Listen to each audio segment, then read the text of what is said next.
Joanna, how are you feeling today? Hello, Daniel. I'm feeling excited and really happy to be here. Likewise, and I appreciate you reaching out to be a guest on the podcast, and I also appreciate the fact that you've been following the podcast for quite a while now. Yes. I'm a great podcast buff. Okay. And I really love listening to podcasts. And I was doing a search on work-life balance. And up came Daniel Cassa's GROWTHSchema. And I said, oh, how nice, Maltese, finally, because I'm always listening, it's either, British or American or whatever. And listened to that and immediately got wrapped in. And that was your first podcast, I believe. It was. Yes. I think it was titled Motherhood and Work-Life Balance, something on those lines. That's it, yes. It was a podcast I did with Lisa.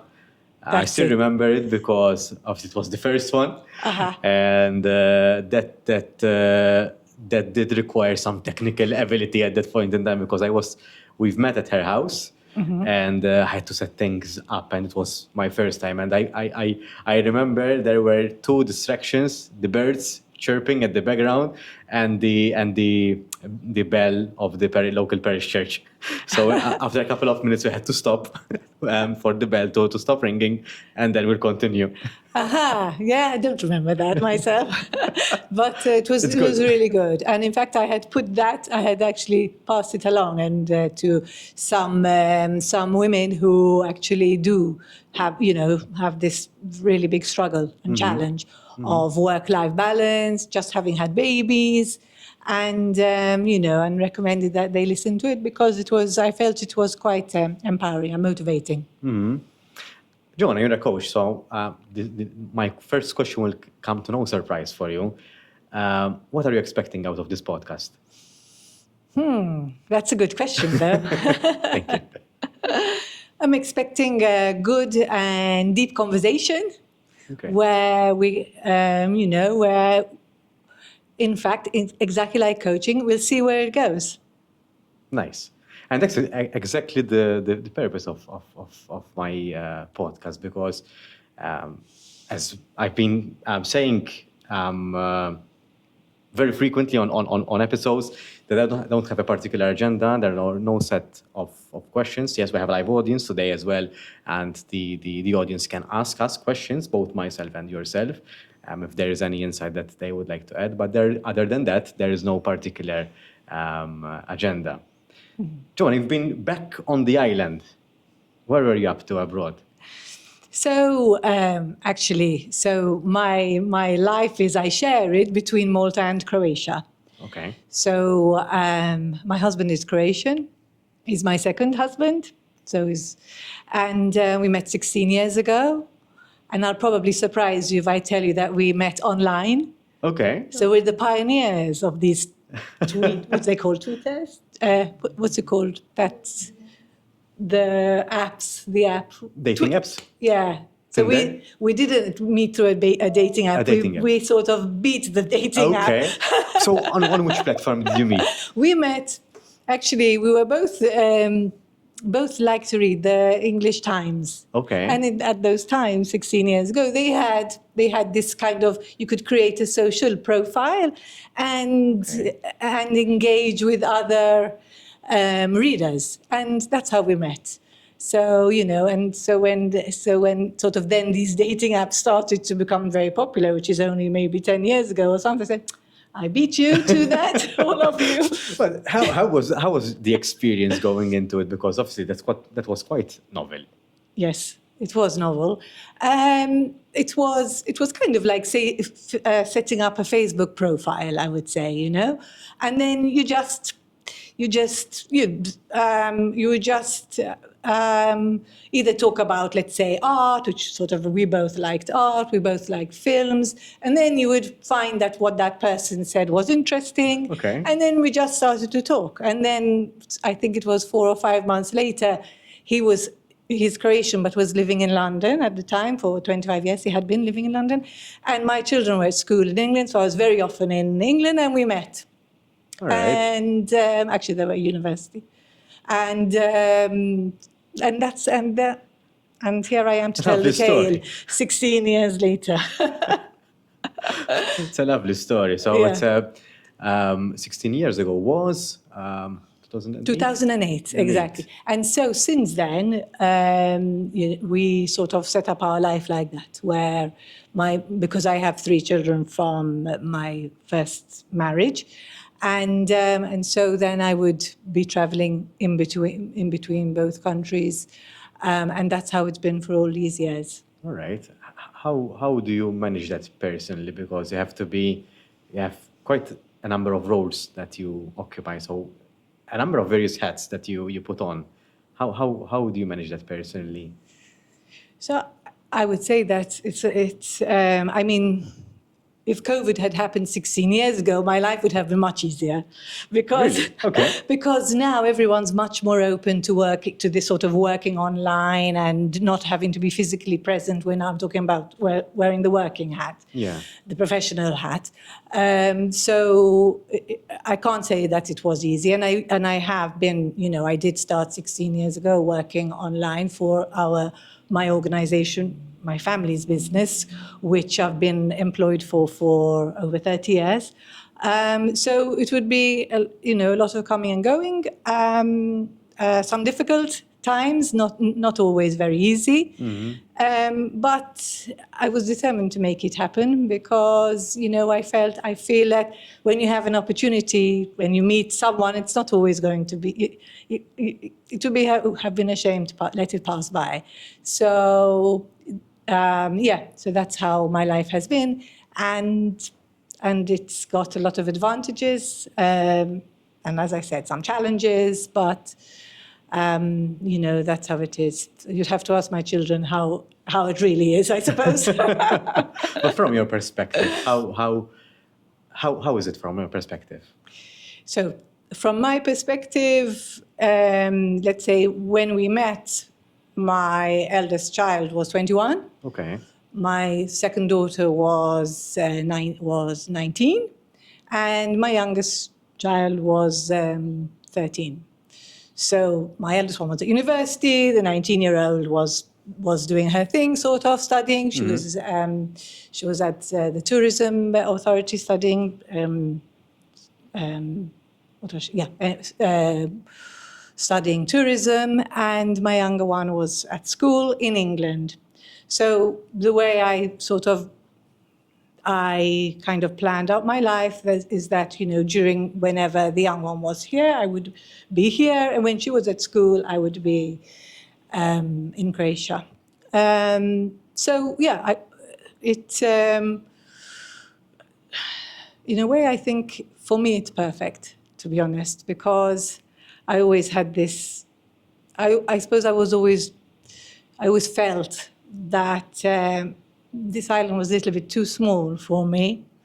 Okay. I have this kind of adventurous spirit, too much energy. So this actually, I suppose you find what works for you. It actually works very well for me. In the meantime, it's given me a lot of new experiences. I've done a lot of philanthropy work there in Croatia. I've spearheaded many big, sort of been involved in raising hundreds and thousands of euros for women, vulnerable women, and children in need. I developed my own business. I've made a lot of friends. My family also enjoy now and spend time. And I've learned the language. I speak Croatian, which was very important for me because I wanted to be able to read my husband's messages on his phone. Okay, all right, okay. But it's important as a sign of respect and being able to really delve into the culture. What's your favorite Croatian word? Ljubavi. Okay. Which means my love. Okay, all right, okay. That's the first thing that came to my mind. But it's a difficult language. It's even though it's a Latin-based. The grammar is based on Latin, so it's got declinations, etc. Okay. But it's not something that I didn't know one word before going to Croatia. Having said that, I spent a lot of years working in Bulgaria. Okay. Because my company, our family business, are in shipping, and I was sort of overseeing. We were representatives of the Bulgarian state line at the time. Okay. And so I've sort of traveled to Bulgaria, I'd say 35 times. And the language is quite similar. So even though they write in Cyrillic and in Croatian they write in Latin letters, there were some similarities. Yes. Interesting. I have no idea of how Croatian sounds like. So interesting. I will not try to pronounce the word because Yubadi, I said. It's very difficult because they have a vowel which is LJ, and so it's Lia. And I haven't really mastered it. It might sound good to you, but not. Well, at least you're. I won't say it doesn't sound right for me for sure. So to you, yeah. But yeah, so it's difficult. It's difficult. But it gave me the opportunity to be able to really sort of, let's say, immerse myself in the culture by being able to speak the language. Yeah. How that affected, because you're part of a fourth generation business as well. Yeah. How did that had an effect on the business and vice versa? How was it like to juggle both at the same time? So, I fought very hard to be a part of our business because it was back in the day when I was born, which was in the 60s. I have 3 brothers, and they were groomed to work in the business, and I wasn't. So the reason why I'm saying is that just to say that I really fought hard to be able to get myself into the organization. I didn't go to university. University was for the boys. I had to get married. And I did get married, but I also I was determined to get myself into the company. So I got in, and then I became a chartered shipbroker, and I also did a master's with Henley. And I really, really loved the business. So, and with time I proved myself and was up in the sort of, let's say, executive role. So when I started living between Croatia and Malta, it was difficult. But it's male-dominated. The business, shipping and logistics, it's male-dominated, I would say, yes, especially back in the day. Yes, so it must have been quite difficult. It is. It was, and it still is. I can imagine. It still is. I did have support from my brothers. That's for sure. But yes. So then, when the question was, how did I, because of the business, sort of manage this living in Croatia and living in Malta? I have sort of a part of the business which I sort of was responsible for, and I could manage that because basically my clients they are all overseas, and so it's basically my sort of role in the business is all online on the phone. Okay. So phone and email. So I managed to make it work, and. Did you still find resistance because you're a woman in the industry? I did find it very difficult as a woman in the industry, extremely difficult. I did for sure had to build up a certain amount of resilience. First of all, I always felt that I had to speak much louder, that I had to be I had to excel at what I was doing, because otherwise I wouldn't be able to get myself shown.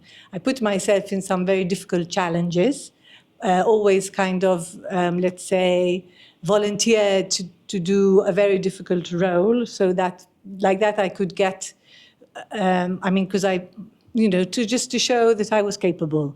Because I think how it was then was definitely that women were, maybe we weren't really considered so capable, that in order to prove my capabilities, I had to really push myself, really push myself, which I did in terms even of the studying. I was 30 years old, breastfeeding my 3rd child, writing my assignment, and working all day.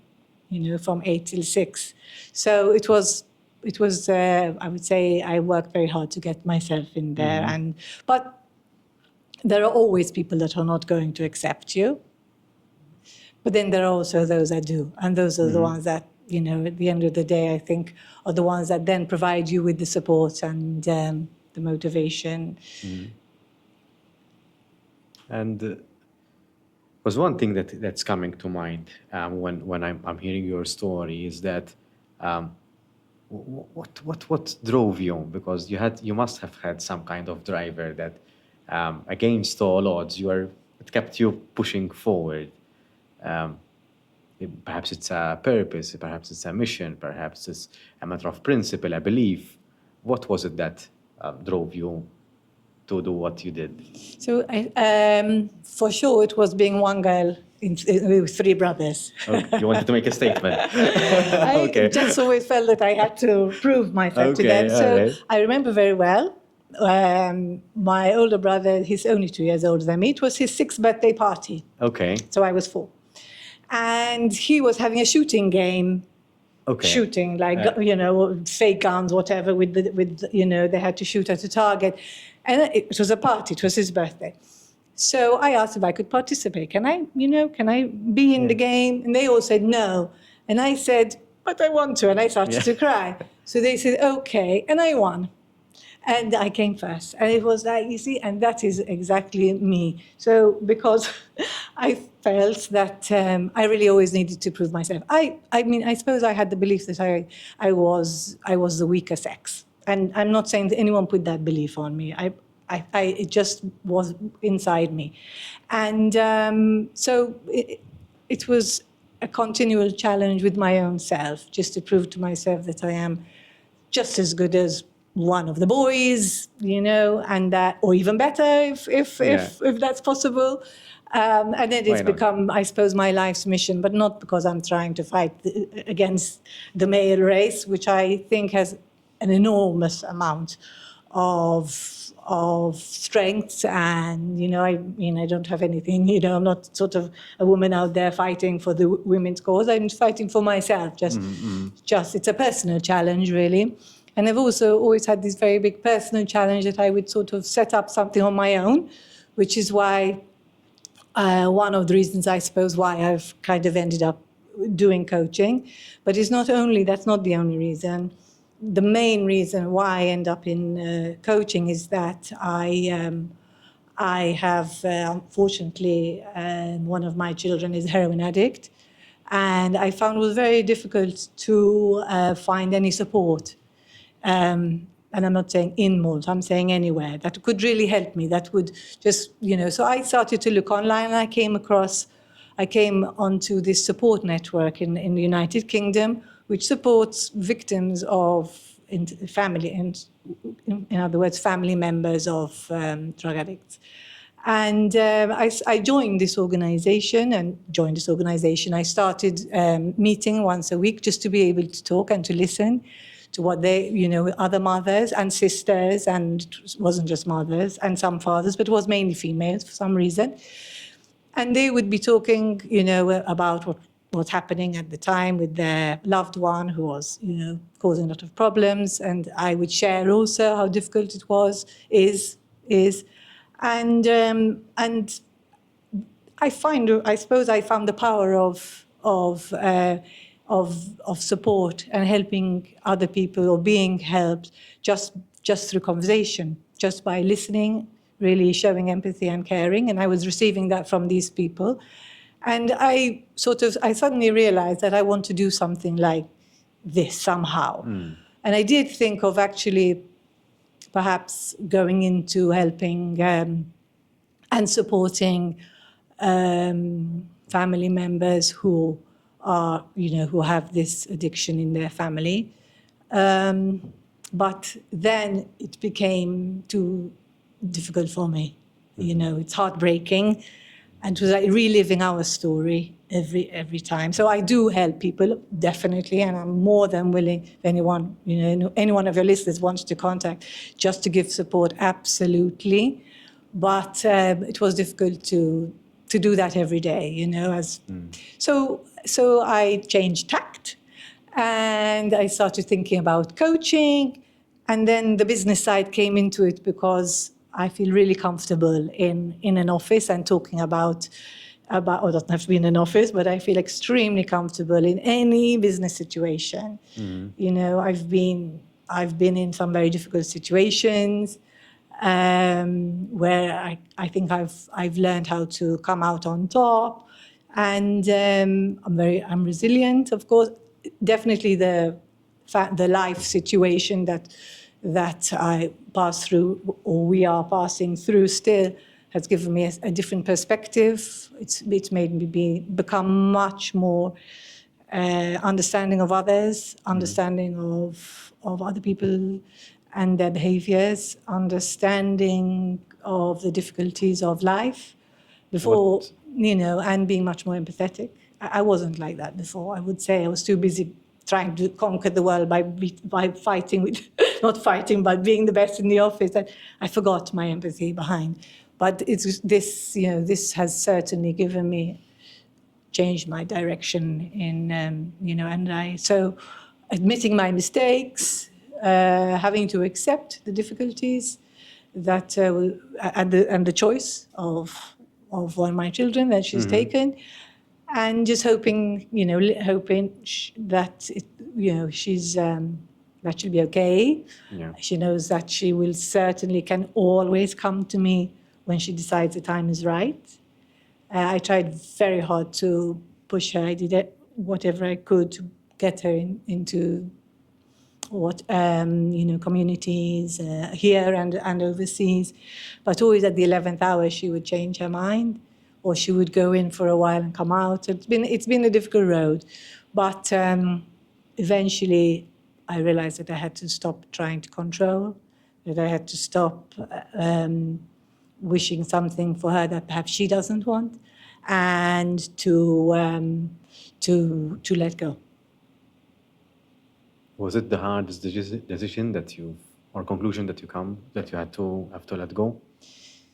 Yes, definitely. It was very hard, and took 11 or 12 years to let go. But because yes, it's very, very difficult. And the thing about this is that no one can tell you what's right or wrong.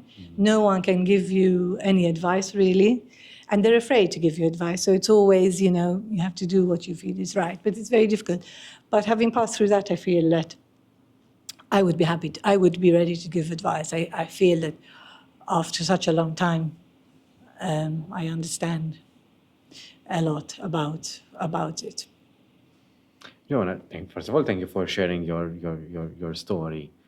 You've mentioned quite a number of times that it made you very understanding, very empathetic about other people.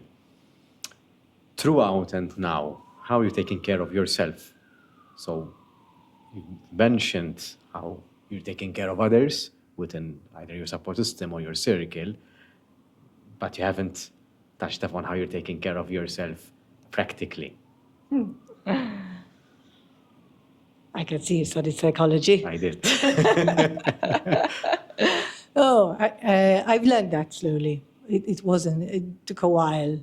I think the easiest thing is to put yourself at the very end of the queue and just worry about everyone else.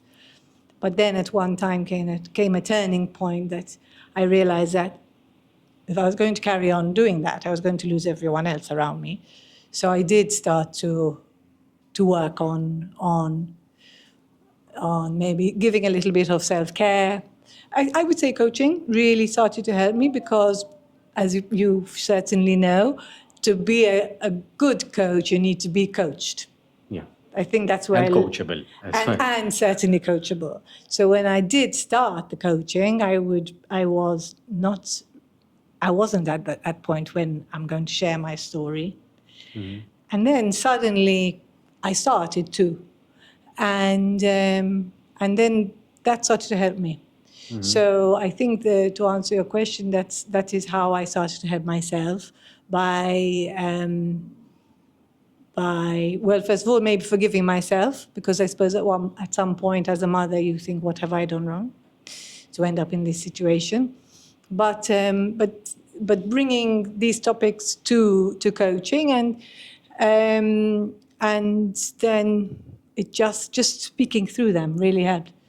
So I would say that is how I have looked after myself, by starting to share and be there for myself, give myself time sometimes to reflect. I've learned a lot from my other daughter, who's wonderful with meditation and yoga.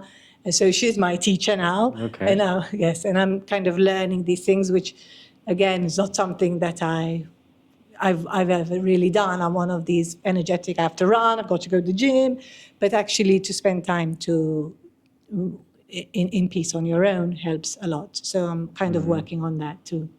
All right.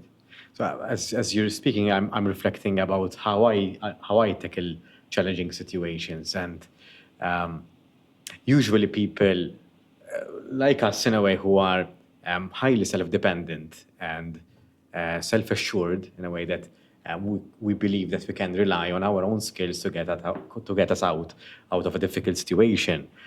Personally, I'm not sure if this is your experience, but personally, I tend to shut down in a way that I don't let people in to help me. It's been a constant learning experience in this regard, because I find it difficult to ask for help. Because in my mind, I always go, I can do this. It's okay. I can carry on this weight. So I've been recently started to consciously seek out help and to try to rely on others to help me get out of a sticky situation. Because as you mentioned, I do exercise, I do go for a walk, I do go for a run. So these things help. And when I'm in a difficult situation, I have to think it through. So I'm very rational in my approach, so I have to think it through. But also my emotions have a heightened sense of emotional intelligence as well. So I can feel my emotions and use my rationality to make sense out of them so that I can get myself out of a situation. But I found that speaking to the right people also is also very helpful. But I'm still learning to do that. I'm trying to connect with what you've shared, and I'm trying to reflect about how I approach challenging situations. And I'm mainly reflecting on the mistake that I continuously do, and always relying on myself and not asking for help as well.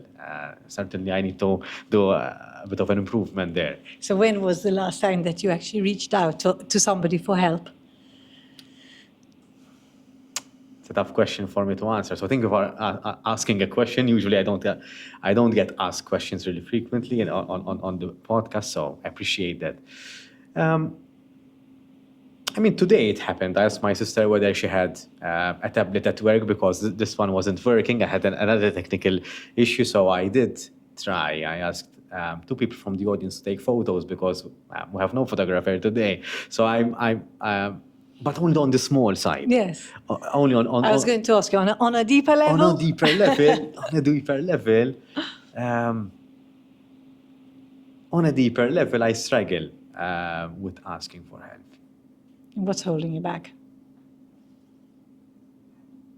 It's the thrill to figure it out on my own. So it's a thrill. It's a thrill. It is. For me, I take enjoyment in solving the puzzle. I solved it. I got it.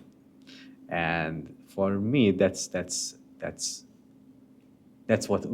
kick for me. At the same time, I'm realizing that in order to scale things up, even for the podcast, for example, or my business endeavor, I need others to rely on, because I can't shoulder everything on my own. Ultimately, you're still one person, and there's only so much that you can do. So in order for me to scale things up, I need other people for sure. And I'm still finding a way of how I can inspire people to join me on my journey.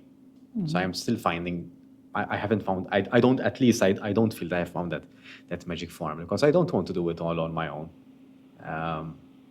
It's not that it's not that it's lonely because I'm fine with being on my own, but it's nice to be surrounded with the right people as well. So I'd rather be surrounded by the right people. That's what you say resonates a lot with me because, in fact, I think sometimes that it is actually for me, let's say, lonely sometimes. Like, oh my God, it's not just all these things to do because that's okay, but actually sharing. So when I get a little bit of help, then it's like so nice because you can talk about it. Yeah. And it's not the sort of like even the practical things, because I have to say my technical skills, for example, are like minus 100. So I'm really bad, but really bad. And so, I'm hopeless there, I have to say again. But so when I get help with that, that's really great. It's really helpful. Oh my gosh, really helpful. And I'm not very creative. I'm not, and nowadays we have to make all these, creative posts to put on social media and on, social media, let's say, and I'm not good. So this is a weakness, but which is fine. So, and we were talking earlier about that. Yes, we were. Identifying the people that are good at these things so that they can help. But also, other than that, it can be a bit, let's say, lonely doing it all alone. It is, and I think this is a very, if you look at on LinkedIn, you see a lot of business people saying it's a lonely journey. It has to be done alone, but does it have to be a lonely journey in setting up your own business or in doing what you believe? Because at the same time, I would like to challenge that as well, because if what you believe in is helping people at the same time. So my mission statement is to give people the skills to lead themselves so that they can lead others. I believe that if you can't lead yourself, you can't be in a position that you can lead others. Yes. So first of all, it has to start with you.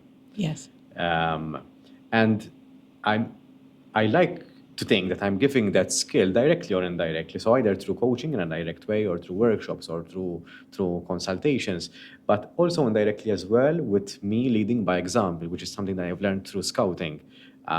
With whatever thing I'm doing. So if I'm posting that I did a run yesterday at 10 p.m., not everyone can go for a run at 10 p.m. after a day of work. So by doing that, it's not for self-validation, but it's me signaling that, hey, you can do it. Everyone can. Yes. Everyone can if you put your mind to it. So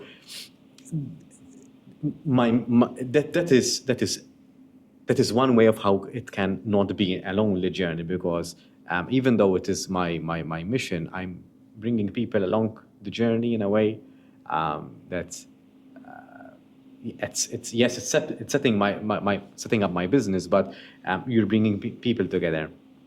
I'm not sure whether that makes sense. Yes, it does, and I could kind of expand on that in terms of building communities. Yeah.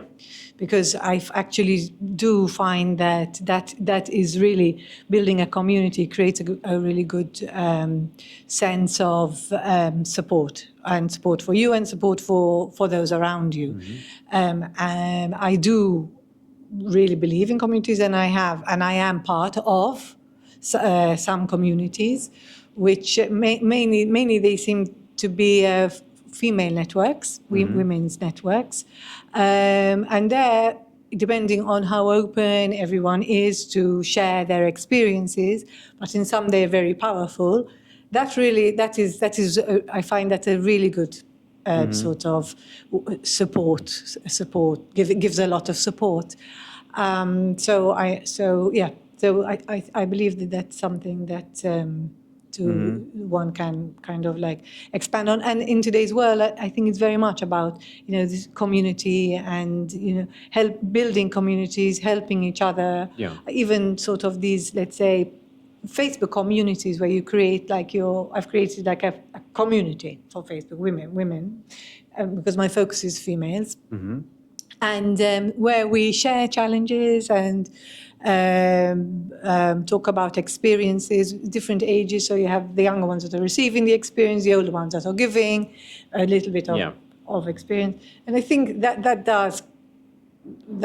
is a good support. Yeah. It's the feeling that someone has your back.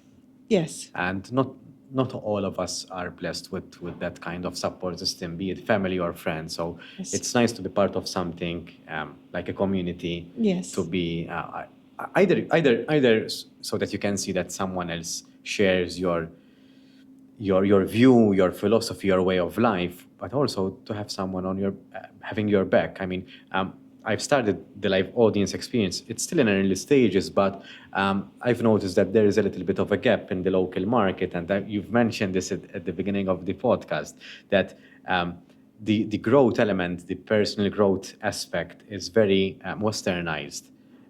Locally in Malta, this is not a very strong philosophy.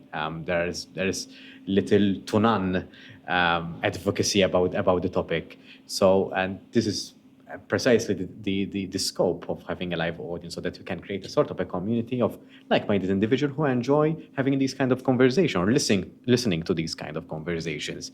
I believe there are people who enjoy these kind of discourse. Yes. And I think that you have been a great sort of, let's say, initiator on this in terms of this podcast, and inviting people to come and share their stories and talk about their journeys in self-development or their view of it, or whether they actually do reflect on, I've been listening to your podcast, and I see that some really do embrace self-development. I mean, I suppose most do, but some actually stop. Yeah. Because the whole thing I think about this sort of coaching is that you actually take time out, which is what people don't do. They take time. You take time out just to reflect on yourself, to reflect on what you've, let's say, what's your past, but mainly it's to sort of look ahead, isn't it? To set those goals for the future, and by doing so, you need to take that deep dive into reflecting on your values, what's important to you, reflecting on your beliefs and those empowering beliefs and limiting beliefs, what's holding you back, what can spearhead you forward, and when I never did that until I came into coaching. I never sat down on my own and thought, about myself in that way. No. Did you? I did. You did? Oh my God, you're obviously deeper than I am. No, I was from a very young age. So I on this front, I was always the odd one out from my circle of friends, because I was the one asking questions. Okay, why did I say that in that person's presence, or why did I'm feeling this way in that person's presence, or in this group of friends? There was a time where I've left a certain group of friends because I felt that our life philosophy was not the same. It's not that I wanted to. I wanted to disregard that friendship, but it was something that it was not giving me fulfillment. This was when I was around 17 or 16. Yes. So at that point in time, I didn't have the awareness to notice why I was thinking that way, but I knew somewhere here that what I was doing was right, and this was not giving me fulfillment. So I remember that there were key moments in my life where I had to sit down and say and think, okay, how do I feel about this? What's the way forward for me? So I am that kind of introspective individual. So that's something that, for me, it was always important to rationalize my thinking process and to reason things out. Yes. And what sort of very often happens is when let's say one is with someone and they are kind of doing that sort of introspection, there's this moment of, oh my gosh, I never even realized that about myself. And then that sort of that transformation. And I think that's very powerful. What I enjoyed, sorry, I interrupted. No. What I enjoyed doing, this got me into a little bit of trouble when I was right about this time. I explained it in this way. There was a particular friend of mine, and I told him that, so let's say I have 10 friends. And I told him that with you, I see myself behaving differently. With the other person, I see myself behaving differently, and so on and so forth amongst the 10 individuals.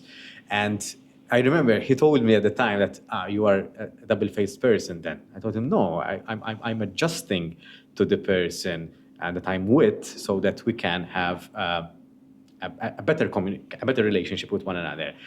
Anyway, long story short, at that point in time, that person couldn't understand where I'm coming from, and I couldn't understand my own thought process to a certain extent as well, because I was still young.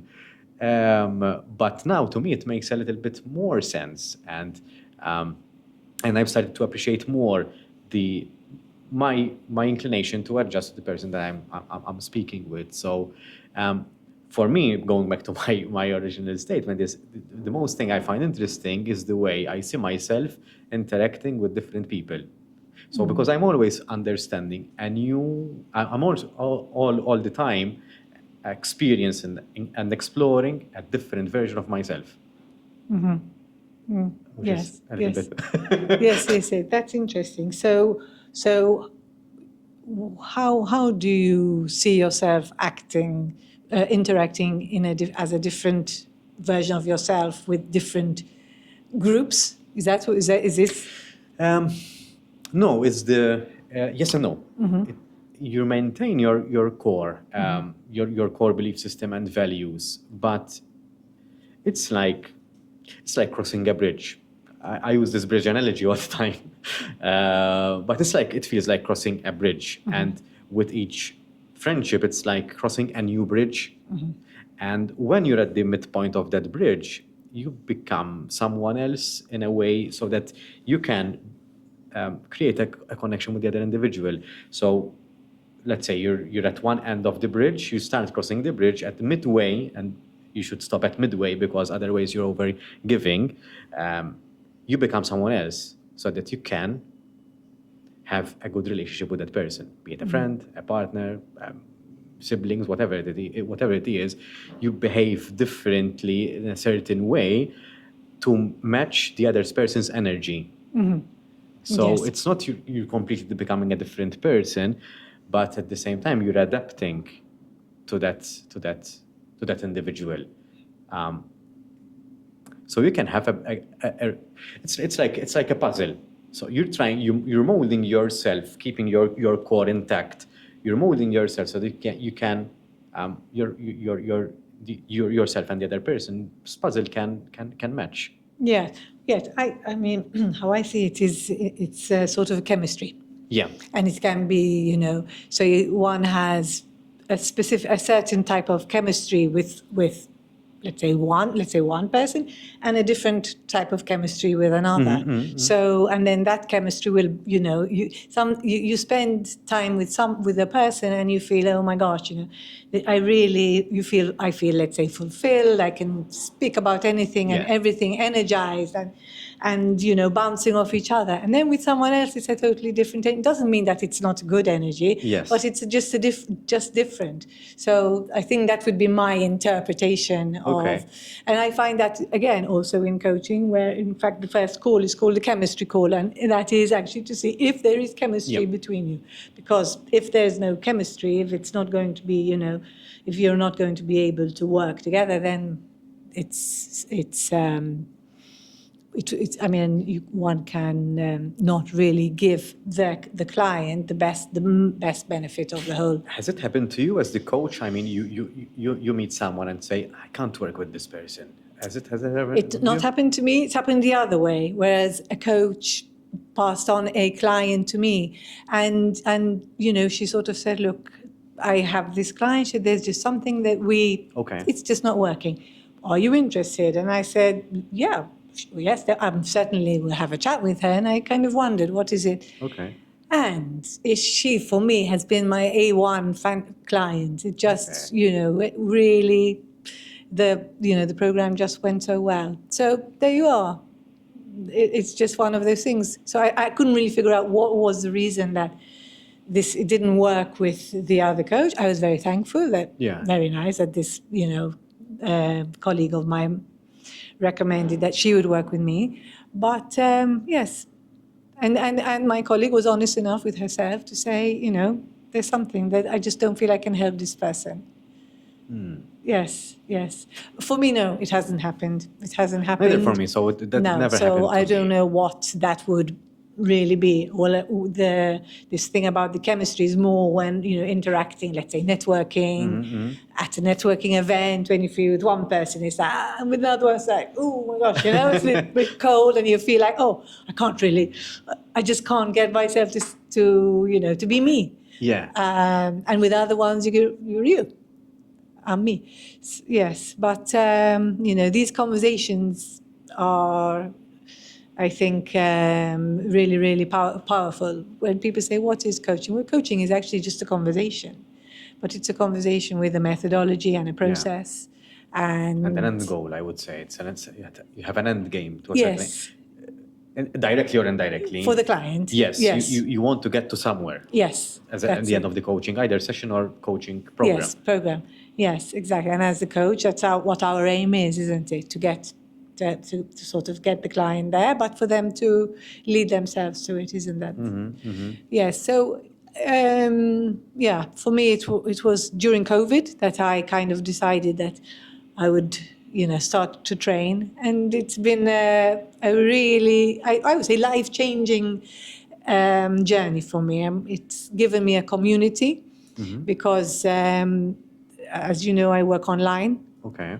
And with clients all over the world, and I just feel that warmth coming through that laptop.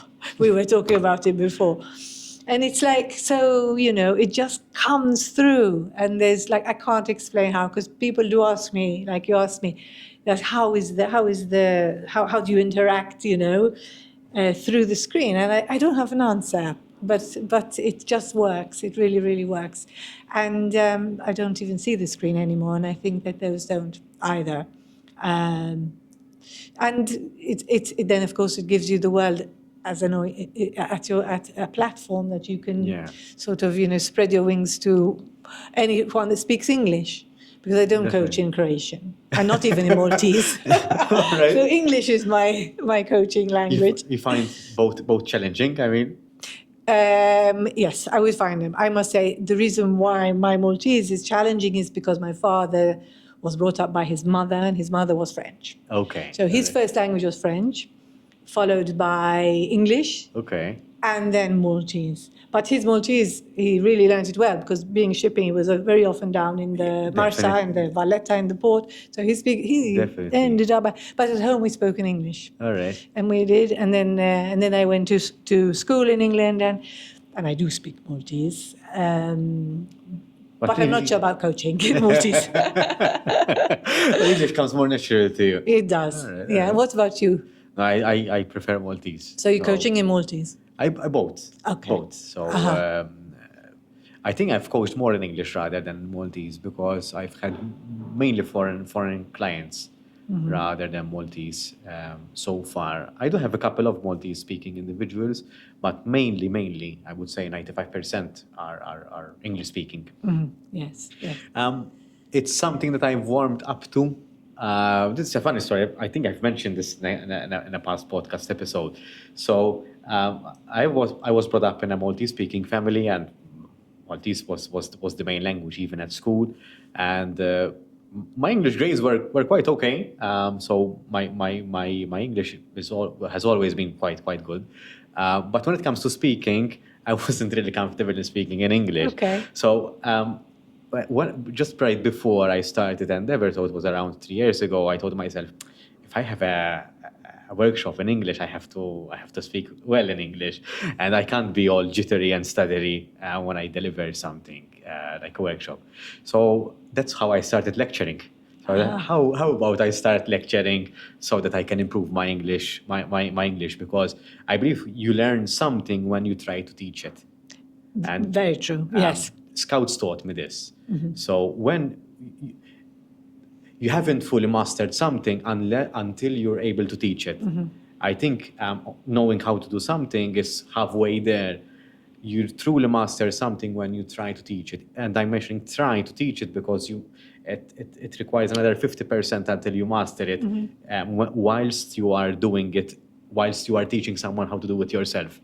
Yes. And because you're teaching the same thing to different people, you have to adjust the way you explain it so that it makes sense to people. And over time, you develop your method of how you explain something simple. So, for example, how do you explain coaching? To one client, you might phrase it in a particular way, but to someone else, you might phrase it in a different way. Yes. So that it matches their way of learning and understanding. Very true. And that's how I ended up lecturing, so that I can improve my English and to be able to explain concepts that I found challenging to explain in English. Because again, to me, Maltese comes more natural.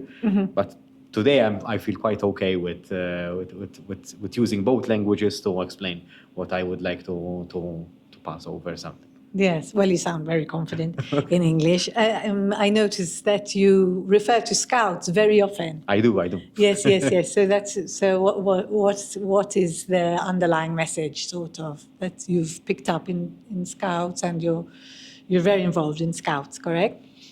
I'm still very much involved. My involvement has been slightly reducing over the past few months, I would say.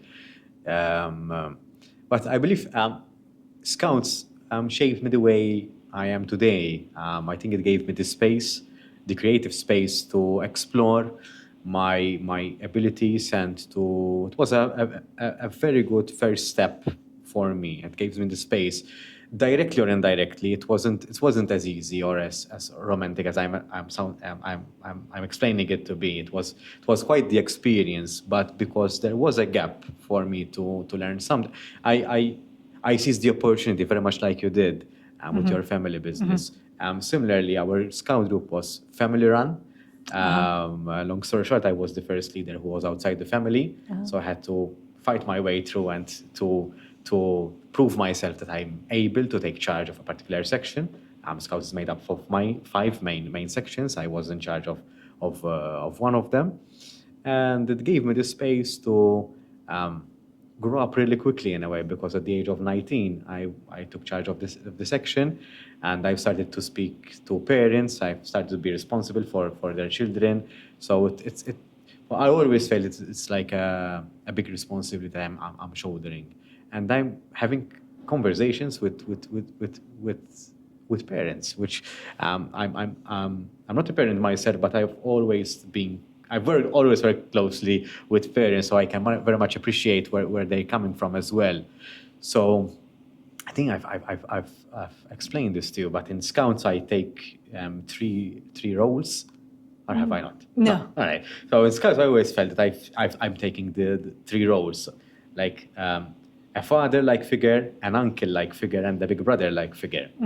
And the father-like figure, because I have to use some parenting skills, or at least what I've believed are parenting skills, to interact and educate the child. So I have that kind of responsible parent of knowing when it's okay to let children explore and where it's not safe for them to do so.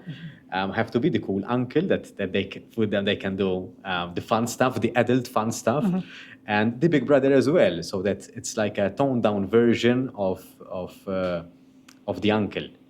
And the uncle is still an adult, but the big brother cannot be an adult in a way. So it's the childlike, the naughty side in a way. Yes.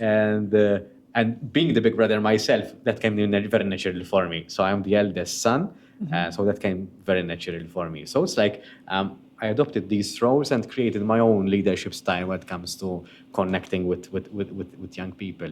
But it gave me perspective. Yes. But it gave me a lot of perspective. That's why I've mentioned Scouts quite a bit, because it's formed me in the person I am today. It's a really good grounding, I think. Yes. For me, my grounding, I suppose, was ballet. Okay. Yes. So, and that is, it's a discipline as well. It is. It's a very discipline. It requires a lot of discipline. Yes. And I think that's, so my ballet started when I was like 5, and my ballet teacher was a Russian princess here in Malta. In fact, her name was Princess Puchatin. And she was huge, but so dainty. It was unbelievable. And she was extremely strict, really strict. And if we did anything wrong, we'd be sent under the table, sit under the table whilst you watch the rest of the class. But she had such I don't know, she's someone that comes into my life so often when going through difficult times, or I remember walking down the aisle, getting married, and she came into my mind and she, head up, shoulders back, and walk. She was French, Russian, but she spoke French, so with her very heavy French accent, but she would always come into my mind, and but mainly on the discipline side. So because of her, I would say that, let's say the challenges even in running and setting myself goals to run a half marathon. And I was meant to run a full marathon in London last April, but I developed a slip disc in my neck, unfortunately, and I think that's I had to give that up. I don't think I'll try it. But I'll carry on with the halves. And still an achievement, the half marathon. Yes, it is. And so she had a big influence on my life. And I think mainly in terms of, being disciplined, setting goals, believing in yourself, believing that you can achieve whatever you want to achieve, and not giving up, and feeling, let's say, empowered to do what you want to do. I really, and that's what I do really, let's say, love about coaching, is that I really believe, of course, within reason, we can't fly or anything stupid, but within reason, there's so many people do hold themselves back because of fear of failure, fear of making a mistake, fear of being the laughing stock, fear of people thinking how stupid, look, she tried and failed. And that is all, that is just so pointless, because, we can just so easily let go of that fear and step out into our, the best version of ourselves, as you mentioned, and out of that comfort zone, and really, push ourselves and stretch ourselves. And it's something I hope I did pass on to my children, that they should be the best versions. They can do whatever they strive to do, always saying within reason, and but just by believing it, you can do it, and not letting anything hold you back, because we have such a short life. We do, and we only have today, and that's it. You reminded me, Joanna, of a concept, not a concept, but a thought process that I've recently been thinking to. Is the concept of trying. Yes. So sometimes we think that it's either doing it right or wrong all the time, but we're, I think, undervaluing the act of trying, and that there is the effort, the consistency, the discipline, and the will to try things out, because trying does not involve. It's not trying. It's like you say it without lack of conviction. But let me try this, and then see how it goes. The grueling act of trying things out. Yes. I'm trying to run a full marathon. I'm trying to run 5K. I'm applying myself, and I say, if I reached 4K instead of 5, okay, how can I improve my pacing? How can I improve my breathing, for example? But I'm trying to. And I think we undervalue the concept of trying, because trying is daily. It's something consistent. I haven't figured it out yet, but it's something that I've been thinking about. Yes, and in terms of trying, I would say practicing also. So again, like when we're looking at that comfort zone, and then we, let's say, go out into the stretch zone, where the stretch, we feel that's anxiety, it's not something that we're used to, we have all the doubt and everything, and then suddenly, we want to try, yes, we want. So we start to practice, and as we start to practice, then we suddenly see that we are capable of doing that, and it becomes exciting, and it becomes, adventurous, and it's a new discovery, and then with the practice, it becomes the norm, doesn't it? So yes, I agree totally. It becomes second nature. It becomes second nature, and then we're looking for another, let's say, learn something new, challenge as well, another even challenge, within self. Another challenge. And then we start trying it and trying and trying. And I'm really one for pushing myself out of the comfort zone. Just because I suppose it's my character, really. But I really believe that, you can fill that comfort zone, grow it, by with all your new skills and strengths that you learn and keep on learning until the day we die. I believe that we can learn something new, and we should, or I will anyway, hope to learn something new, like I'm learning from this conversation every day. Every day. Joanna, we've been having quite the conversation. I'm going to switch on the tablet to see what does the audience would like to ask us. Because we've left them out for... Some difficulties. Well, it seems my tablet died on me. So I'm just going to have to look at the screen. Can't see the screen from here, but I can read. Shall I read it? Yes. Joanna, did people back then find it strange that you had such a desire to work? That's a good question, because I would say that actually at that time, none of my peers worked. And this is something that I could share, and I've often thought it, and I don't want to sound disrespectful to the church, because I'm not. I'm a practicing Catholic, as far as I try anyway.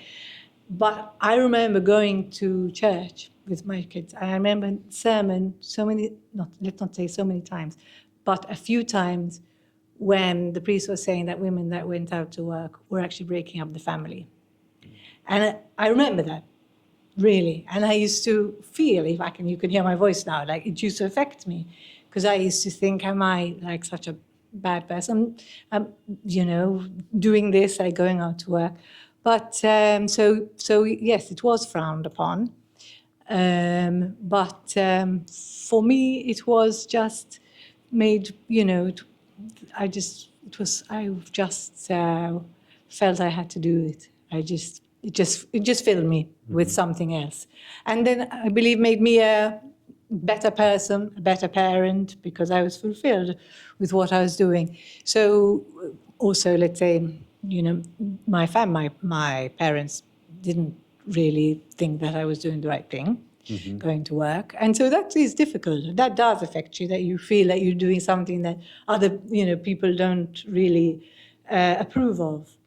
But that wasn't going to stop me. I just thought that, I felt that this was this is my role in life, that I'm going to work and I will work. And I suppose because it wasn't expected, that maybe pushed me even more to push that boundary. Yes.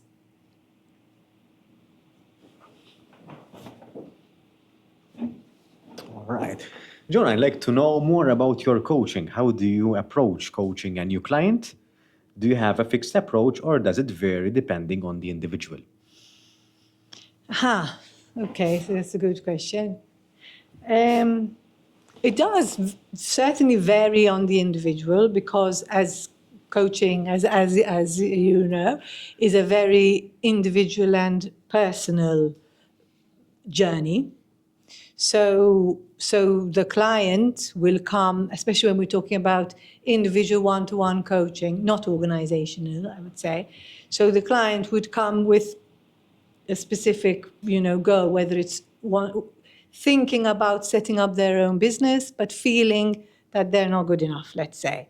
So if this was the goal, then immediately, so the approach has to be in working on what is it that they're feeling that they're not good about, what are their doubts, what's the belief that's perhaps holding them back. And eventually we then start to make a plan in order to start working towards the goal, in order for them to be able to step out into that new part of their career. So then if you're coaching in an organization, it would be something maybe different again, because the approach is, and you would know this probably, very well, that you have the HR involved, you have the coach, and you have the client. And it's in a way three, there's this dynamic between three. But of course, again, it's going to be led by the client. If the client needs, for example, to work on their, communication skills, leadership skills, empathy, emotional intelligence, then that's the path that we will take. So it does very, very much. But I suppose the approach in a way is one, it's client-led.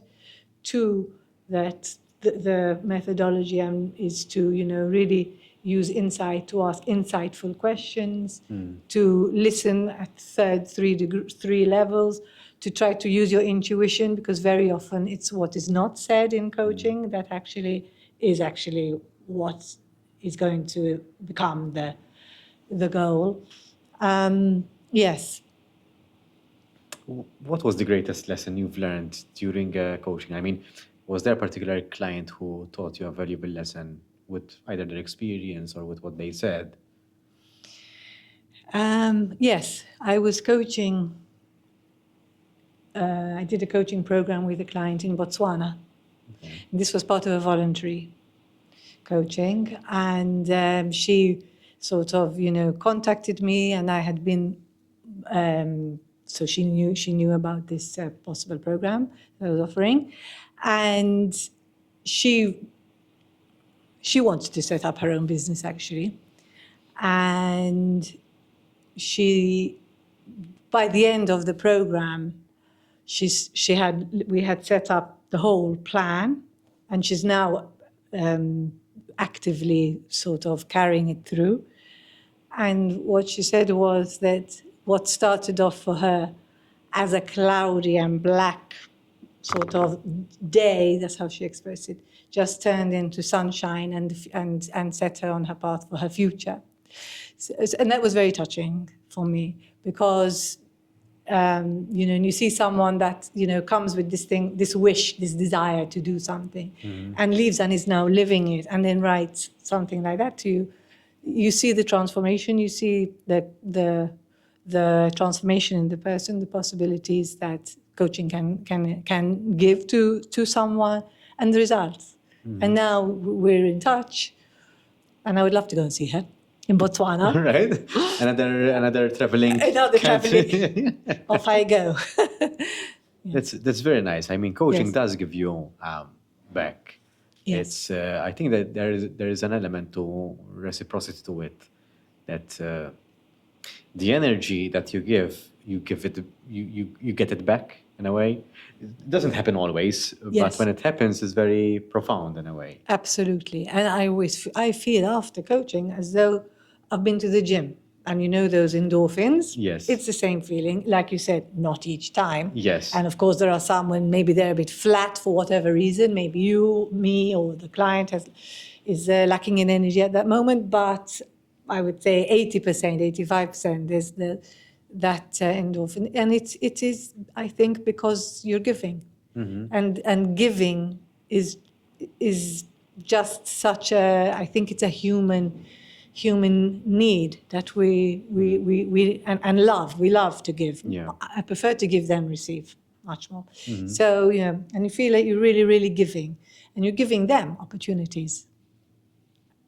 Not sure about you, but for me,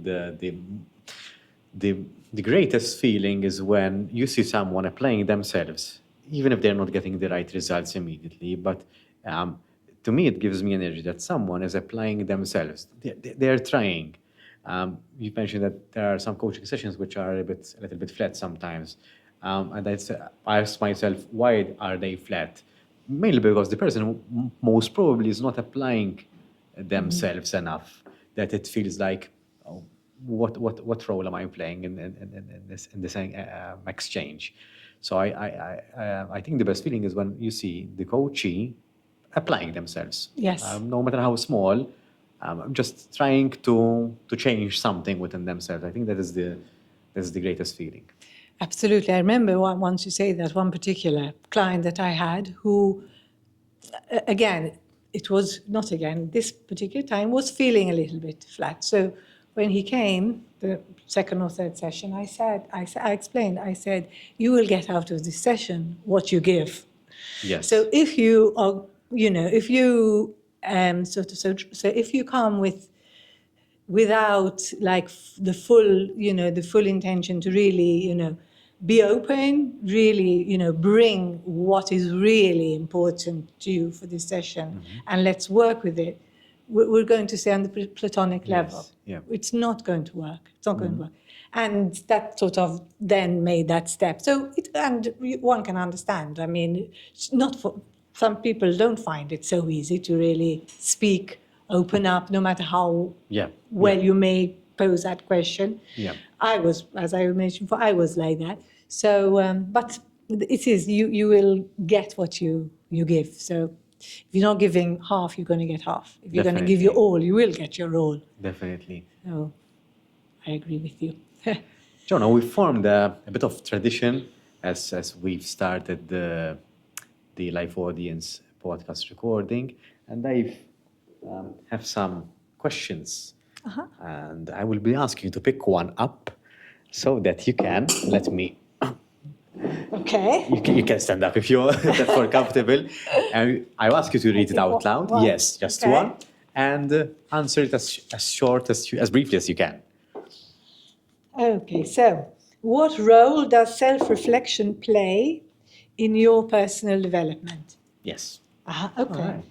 So this, what, in terms of my personal development, what I would say is in terms of my coaching journey in personal development, after self-reflection, it's a great question, and I think self-reflection is actually extremely, extremely powerful and valuable in terms of self-development, because when I've, let's say, finished, let's say, a coaching session, immediately, so that it's all very fresh, still in my mind, even though I do write notes, I look back and always think about what went well, what could have been better, what have I learned from this session myself, and what can I improve in the next time? And I really do it each time.